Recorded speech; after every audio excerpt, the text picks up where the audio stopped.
Hello you, it's me. Today we're going to talk about The Atlas 6 by Olivie Blake. This one was published in January of 2020 and then it was really shouted about by TikTok, Instagram, gaining a lot of popularity and then getting a revised reprinting in 2022.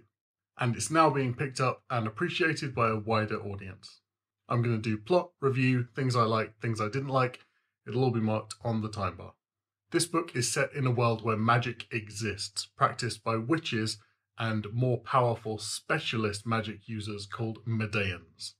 Thousands of years ago in this world, the Library of Alexandria was sequestered away and has been protected ever since as it hoards information and knowledge. The existence of the library is known by a few who covet the information inside and against whom the library must be protected at all costs.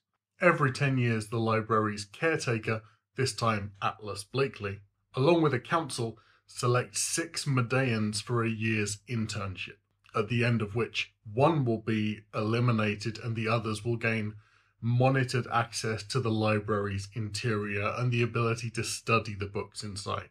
We follow Libby and Nico, 2 competing rival physicist Medeans, able to alter physical reality, molecular composition. Tristan, a financial worker from a family of criminal illusionists. Parisa, a manipulative mind reader and seductress. Raina, a walking power source that pumps life and vitality into plants around her. And Callum, who can talk you into doing anything he wants you to. All of these are thrown into competition with each other to not be eliminated. I was really hooked into this book by the idea. I won't say it's super original, but I think a lot of authors are scrambling now to fill that sort of empty magic school niche. But this one had great marketing, was all over TikTok, all over Instagram, as I said, gained popularity so quick, and I guess for that reason I would call it a phenomenon.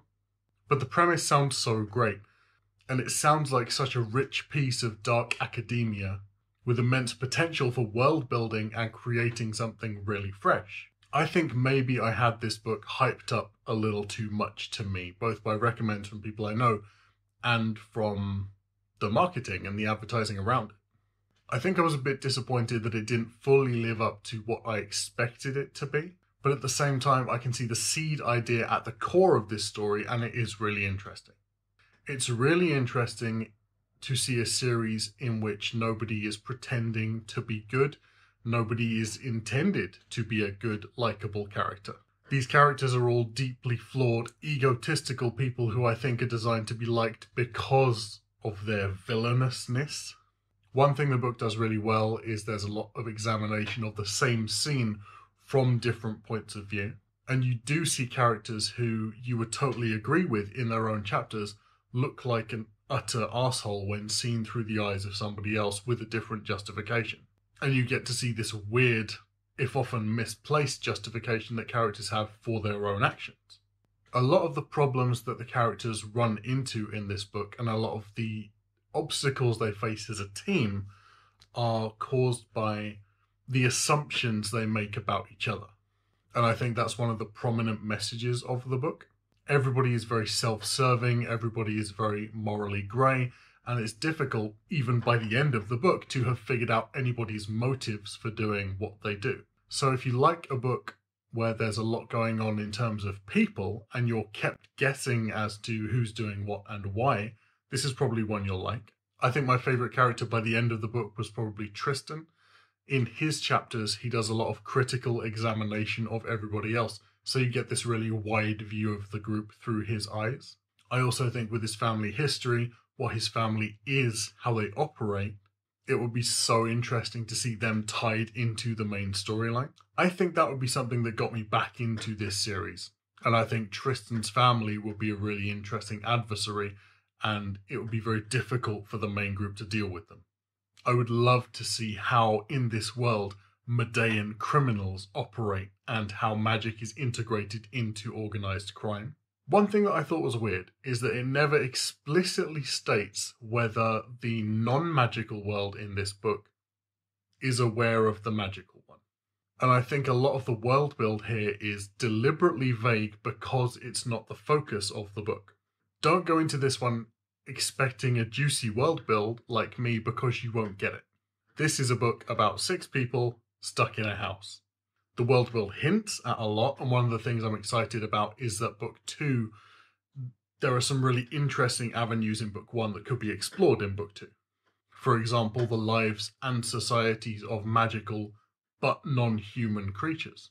Outside of the academy, though, we don't see the world at all, not even retrospectively when we're talking about the lives of the protagonists.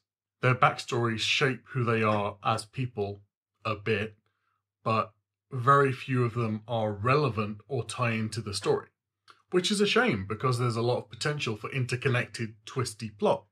I've seen a lot of comparisons drawn between this book and Naomi Novik's Scholomance books, which I honestly think is a lot better, problematic line in book 1 aside. I think there's only one real place where you can draw a comparison between the two, and it's the sentient school library deciding curriculums for the students and assigning them specific books, with them getting little to no autonomy in that choice. Which, to be fair, is a weirdly specific similarity. Things I wasn't sure about. I didn't like Libby. This is going to be spoilers, by the way, this bit. When it let us onto the fact, this is really going to be spoilers, go away if you don't want them. When it let us onto the fact that one of the students is going to be sacrificed, I had like 200 pages where I was like, please let it be Libby. She's the worst for making assumptions about other characters, thinking that her life is so much harder than everybody else's, thinking that they all have it super easy. She just meets everybody with this intense anger that seems to come out of nowhere, and I think it's because they did so little to give us foundation in her backstory for who she is now. Her relationship with her dead sister is never explored. We're just told that it's there, that there was one. And then seeing her treat Nico like filth for being sarcastic, something which she also is guilty of, I found it incredibly difficult to sympathise with her, and I really feel like there was a lot in this book to make her the main character. I feel like she was the focus. I don't know if that's just because she's the person we meet first. She made this book very hard to read for me. I'm not sure the book has equal POV, even though it does jump around between characters, between chapters. Parisa features heavily in almost every single chapter, while Raina you can almost completely forget about because she does nothing for the story. And outside of a couple of scenes, it wouldn't have mattered whether she was there or not. And that's a shame because she has the potential to be a really interesting character, and the way her magic is so different from everybody else's. It seems as though, to me, with all the characters in this book, we're not watching people, we're watching people play people in a play, and there's a degree of removal, I think. It feels very scripted.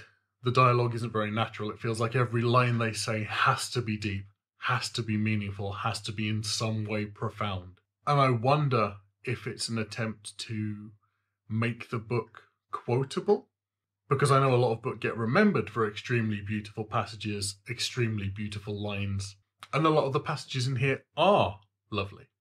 Or is it just the author's style and they can't see that it's not how people actually speak? The fact that every line is profound is like being given a piece of lemon meringue pie. And you're like, oh, okay, that's nice.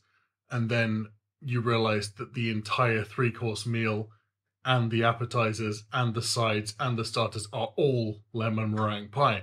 And you're like, okay, I've kind of had enough lemon meringue pie now. The magic in this book is very loose. Doesn't explain how it works. I think there's a lot of room to have explained how it works without info dumping, because they're literally in a big library learning about magic for themselves. There are ways to organically have done this. I think the book tries on several occasions to tie magic and science together to create a system which could feasibly exist in our world, which is something that Rivers of London does incredibly well. But sadly, I think that it tries to do this by just throwing in science jargon words and talking about molecule vibration. And I think I could have forgiven it as a soft magic system if it hadn't tried at all to explain it. For a book about magic, we do not see a lot.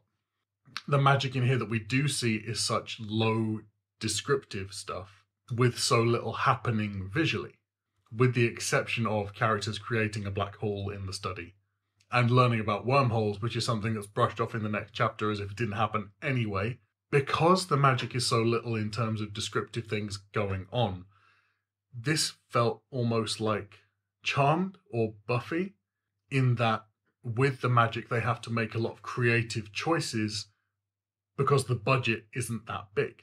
A plant whispers to Raina. Parisa sees a scene play out in people's heads. Callum makes somebody do something by telling them to do it.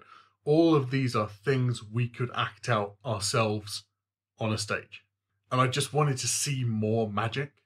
The most magical thing I think that happens in this book at all is a siren using their magic to get into the library through a bathroom pipe. And it's annoying because we get a scene really early on where magic is used heavily in an action-based home invasion scene. And although it's over in a few pages, it had me thinking that this kind of thing was going to develop. They'd get more powerful, there'd be some kind of magic showdown crescendo, this insane conflict after they've all become more powerful and they have to duke it out to decide who's eliminated. This is a book for people who want to read about people. People talking, people flirting, people fucking each other over, and then having sex 2 pages later, with a magic background that gets mentioned like twice. The animosity and competitiveness in this book makes it feel very high school in terms of tone and setting, and I think that's something the author was trying to avoid just based on what this book is classed as, because it's not classed as YA, it's classed as adult fantasy. But it doesn't feel like it. For a person who loves world build, action, originality, gripping storyline, this was a book in which, for the most part, nothing happened. And it's sad because at the core of this story is a really good idea. But check it out anyway, because you might like it. Thanks for tuning in for this review. Don't forget to follow me on Goodreads and Twitter. That's down below. Don't forget to join our Interstellar Book Club, which I'll be linking down below. That's a Discord server. And I'll see you soon for the next review. Bye.